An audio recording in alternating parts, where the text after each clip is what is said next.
What's up, builders? So today we're going to be doing the May the 4th promo GWP setup. So it's going to be awesome. So we're going to start the Shadow Trooper. And I mean, it's a good figure. It's very awesome. I think it doesn't deserve S tier. I think it deserves A tier. A tier, I think, is where it needs to be. And then now we got the TC14 Polybag. I mean, it's not B tier, it's not an S tier. I think it also goes A tier. Han Solo definitely goes B tier, nothing higher. That's where it deserves. Darth Revan, ooh, that one is a nice one. That one definitely deserves S tier all the way. Same thing with Yularen over here, S tier, perfect figure, amazing. The Stormtrooper, just get that out of here. That goes D tier all the way, nothing more.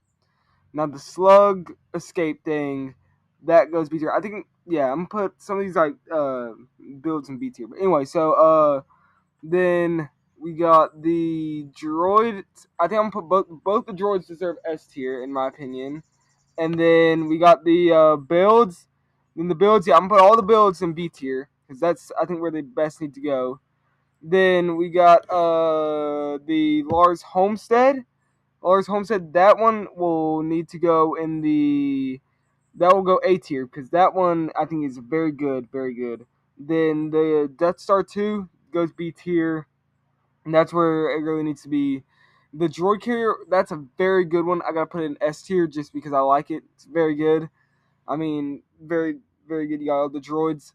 A tier with the Kamino GWP, and then we're finishing off with the Dark Saber and B tier. I think that's good. So y'all have a good May the 4th. That's just what we'll be doing today. But yeah, I'll good have a good day. Happy May the 4th.